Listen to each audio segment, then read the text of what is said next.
Magandang araw po sa inyong lahat mga kababayan at welcome back dito po sa PNR at ito nga mga karabi natin na Kimbo na taranta. Nako, sa matinding utos ng korte, walang takas. Ayan mga kababayan, patungkol po riyan ang ating alamin at bibigyan ng komento ngayong araw nito. Pero bago pong lahat, kung bago ka pa lang at di pa po napag-subscribe sa ating munting channel, please don't forget to subscribe at palike na rin po ng video ito. Maraming salamat po at eto na nga, simulan na po natin to. Sawalaan bayan ko sa magnanakaw na tao.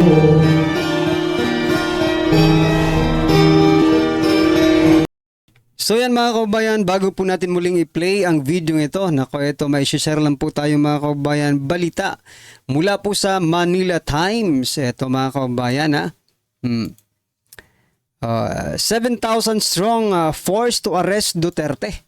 Nako, aarestuhin po si Pangulong Duterte mga kababayan at ang hinanda po nilang kapulisan to arrest former President Duterte ay 7,000, no?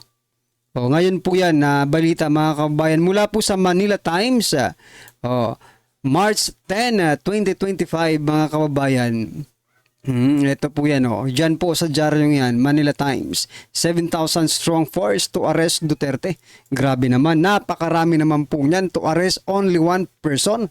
Ganun pa ba kalakas si Pangulong Duterte? Ano akala kay Pangulong Duterte? Manlalaban pag arestuhin ninyo? Papatawarin kayo 7,000. Grabe. Grabe talaga yung ano nila pag dating sa Davao mga kababayan, di ba? Maging yung sa KOJC Kingdom, KOJC compound, di ba? Yung nangyaring siege. Napakarami rin pong pulis. I think 2,000 yata yung mga kapulisan na umattend doon. Correct me if I'm wrong mga kababayan ha. Tapos kayo naman dito kay former PRRD, 7,000 ang pinadala. Ito po yung video mga kababayan na kung saan yung pagdating ng mga kapulisan sa Davao City. Yan mga kababayan, naka full battle gear ang mga kapulisan ito mga kababayan. Mag-aaresto lang ito kung aarestuhin man nila si Pangulong Duterte. Kung mga aresto lang naman ito, bakit ganito? Mag-serve lang ng warrant of arrest, naka full battle gear. Nako, ano kayang manangyayari dito sa Davao City, no mga kababayan? Yan mga pulis po yan mga kababayan, napakarami pong nila. Kung pag-aresto lang naman po ang intention kay former PRRD, I think mga kababayan, this is excessive power na po ito, no? Masyadong napakalaki na pong pwersang ito just to serve na warrant of arrest ni Pangulong Duterte, mga kababayan. So, yan. Ano pong masasabi niyo diyan mga kababayan? Ang balitang ito ay hatid po sa atin ng XFM 97.9 Davao Katropa Digital. Ang sabi po na dito, maoobserbahan karon ang presensya sa kapulisan nga adunay dalang battle gear sulod sa Davao International Airport. Pasado alas 7 ning gabhio na. March 9, 2025 yan mga kababayan. Anong masasabi nyo dyan? Ako, talagang pinaghahandaan po talaga nila si Pangulong Duterte. Si Pangulong Duterte nandun pa sa sa Hong Kong yata may rally po sila doon ng kanyang mga kasama. So, anong problema? Well, wala namang problema mga kabayan. Wala namang problema yan. Ang ko lang, mga karibin natin, kailangan ba talagang 7,000? No? Nakapulisan? Grabe kayo. Former president po yan, no? Pero pagdating po doon sa mga operation ninyo, di ba? Ilang tao lang pinapadala ninyo, nagkakabulilyaso pa, di ba? Tapos dito, former president, 7,000. Kung totoo man ang balitang ito, mga kababayan, kung totoo man ang balitang ito, Oh. Citing may kaso po, no, may kaso talaga, warrant of arrest si PRRD, sabi niya rin na po yan, inciting to sedition yata yon, no, and not the ICC na sinasabi po nila, no, yan mga kaubayan. So kinaklaro lang natin. So ang tanong dito, is it appropriate to send 7,000 strong force to arrest Duterte? To serve the warrant of arrest. Samantalang kung mag-ooperate kayo doon sa mga illegal elements of the society, no? Malaki na yata siguro ang 500 or 1,000. Ha? Sabihin natin 2,000 yung sa KOJC, mga kaubayan. Or mas malaki pa, pero mas malaki yata dito kay former president, 7,000 ipapadala nyo. Ganun ba kayo katakot, no? Kaya former President Duterte? Well, anyway, mga karibin natin, ito ano po ang inyong reaction diyan? I-comment niyo na lang po. At ito nga, no, bigyan po natin ng reaksyon itong about naman kay Stella Kimbo. Nako, pinatawag ng korte, mga kabayan. Kailangan sumagot ni Stella Kimbo sa Supreme Court. Diyan po sa Vice-Cam report na yan. Ipinagutos ng Korte Suprema ang pagdalo ni House Appropriations Chair Stella Kimbo sa oral arguments kaugnay ng petisyon laban sa 2025 General Appropriations Act. Ito'y matapos niyang aminin na may blanco sa bicameral report ng 2025 budget. Bukod kay Kimbo, ipinatawag din ang Technical Working Group ng Senado at Kamara upang magbigay linaw. Ayon kay Representative Franz Castro, tama lamang na humarap sila upang magkaroon ng transparency sa BICAM process. Muling iginiit ni Representative Franz Castro na dapat nang simula ng Senado ang impeachment trial ni Vice President Sara Duterte. Advice din sa mga members ng Senate kasi parang kumbaga ang presidente, siya yung naging spokesperson ng lahat ng mga senador. So, baka sa House kaya kasi meron silang pakinabang. But the Senate, you don't buy the senators. They have their own mind. Hindi ito itong Supreme Court, no? Inatasan na dumalo itong si Representative Stella Kimbo sa patungkol po dito sa inamin niya sa mga blank items ng National Budget of 2025 sa Pilipinas. O ayan, natataranta na, meron nang nanginginig, Stella Kimbo. Stella Kimbo, nagalit pa sa Solgen kasi hindi daw naagapan, no? Or hindi hinarang yung pag-iimbita sa kanya diyan sa Supreme Court. Nako. Sabi nga doon sa isang post, mga kabayan, na narinig ko at nakita ko, no, sa post po ni Mr. Real Talker, sabi niya po, nako, kung sa mainstream media nga lang nanginginig na po itong si Stella Kimbo, no? Paano pa kaya doon sa Supreme Court na hindi ito manginig, mga kababayan? Ang sagot diyan, manginginig ka lang naman talaga kung hindi mo alam yung isasagot, di ba? Or may ginawa kang kalokohan, yun lang naman yun . Ano ba sa palagay nyo, mga kababayan? May ginawa bang kalokohan itong si Stella Kimbo? That's why nagalit, nagwala ang ating Representative Stella Kimbo na hindi napigilan ni Solgen na ipatawag siya. Sana nga po may maano tayo dito, no? May mapala tayong mga ordinaryong Pilipino. At least man lang may maparusahan dito po sa Vice-Cam report na ito. Hindi po kasi pwede na lahat na lang ng gusto nila ay okay lang tayo ng okay, mga kababayan. Pinaghirapan po ng bawat isang Pilipino na nagbabayad ng tax, yung ginagastos ninyo. Tapos kung makapaggastos kayo, parang sarili niyo talaga yung pera, no? Kaliwat ka ng pamimigay. Nako. Buti sana kung ginagastosan ninyo yung napapakinabangan ng taong bayan, di ba? Tulad ng mga infrastructure project. Hindi kasi yung gustong-gusto nyo yung ayuda project . Tuwang-tuwa naman po yung nakaka-receive, no, ng ayuda. Pero for those who are not, no?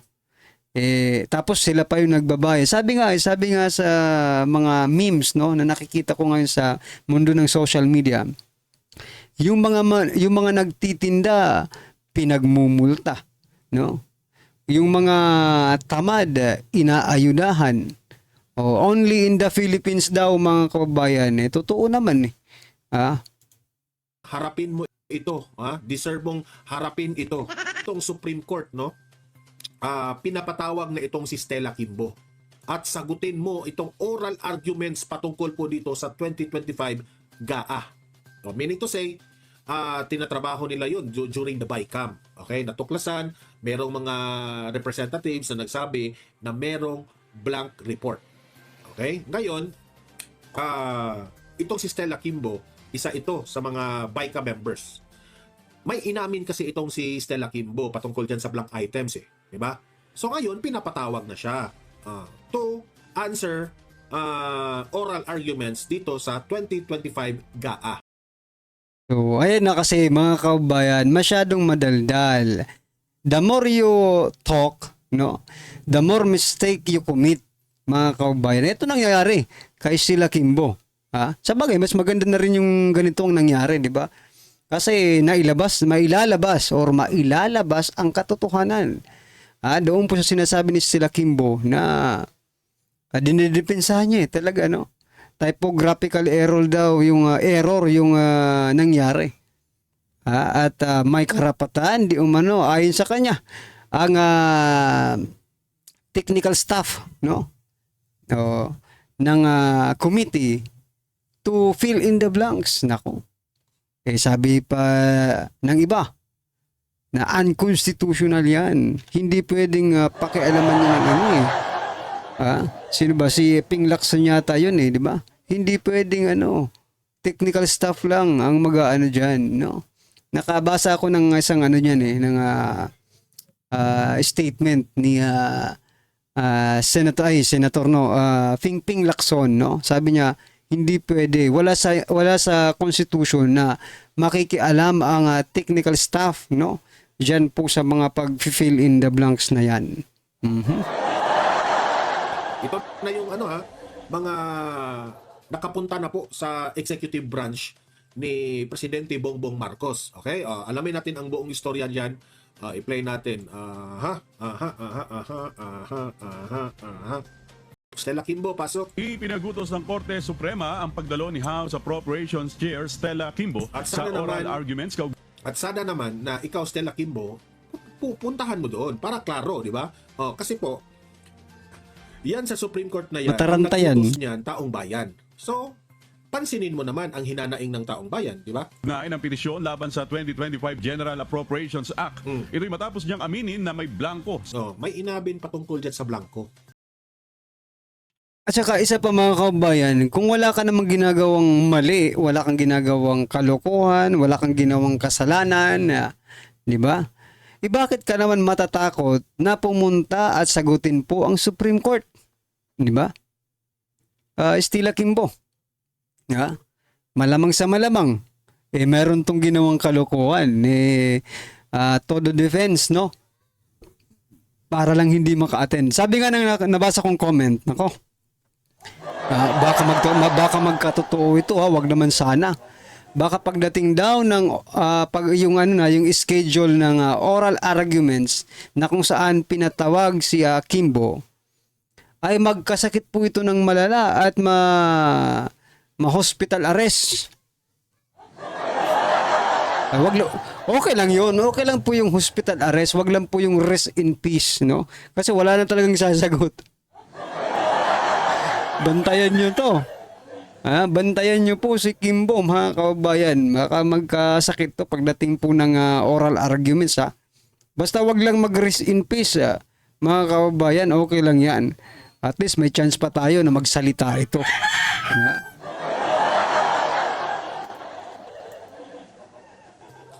Noong una, some of the members, yung mga bakulaw, yung mga tuwadkom, sasabihin, wala namang blanco. Si Bongbong Marcos, wala namang blanco. Pero kung si Senator Amy ang sasabihin mo, merong blanco. Ngayon, si Stella Kimbo umamin rin na may blanco. So ano pa? Sa bicameral report ng 2025 budget. Yan nga ang masama mga kababayan no? Hindi po sila isang gobyerno lang naman tayo dito, no? Pero pakalat kayo ng pakalat ng mga tinawag niyo pang fake news si former PRRD, no? Tinawag niyo pang fake news, may hawak na nga po silang ebidensya at todo po ang denial ng presidente na wala talagang blank items diyan, no? Well, anyway, mga karabin natin, i-share ko lang po yung ngayon kasi talaga sila very very concerned about fake news but themselves are doing it. Sila mismo fake news pero sa panahon po ni dating Pangulong Duterte, alam niyo po ba kung anong fake? May fake news rin naman doon mainstream media. No, mayroon. Ginagawan pa nga po ng istorya si Senator Bongo, yung sa Rappler, di ba? Si Pia Ranada yata yun ng Rappler, di ba? Mismong si PRRD face to face sinabi, no? Yung sinasabi nilang allegation na nag-intervene daw si Senator Bongo, di ba? Naalala niyo, siyempre dito na sa palpal talaga yung si Pia Ranada during the ambush interview. Na sabi ni Pia rin na may ebidensya ba kayo na nag-intervene si Senator Bongo? Doon nagalit si PRRD. Pero dito mga kaubayan, no? Ibang klase rin well anyway, pinatawag ba si Pia Ranada sa sa Kongreso, sa Kamara to investigate yung sinasabi niyang nag-intervene si Senator Bongo? Hindi. 'Di ba? Hindi niya yung pinatawag sa sa Kongreso because mayroon po tayong demokrasya, mga kaubayan, and part of democracy, no, is to criticize the government. To what? Hindi to ibagsak, hindi po para ibagsak ang gobyerno, but to improve the government. 'Di ba? Yun sana constructive criticism 'yun. Dapat constructive criticism po. Kaso ngayon kahit constructive criticism ang sasabihin mo, wala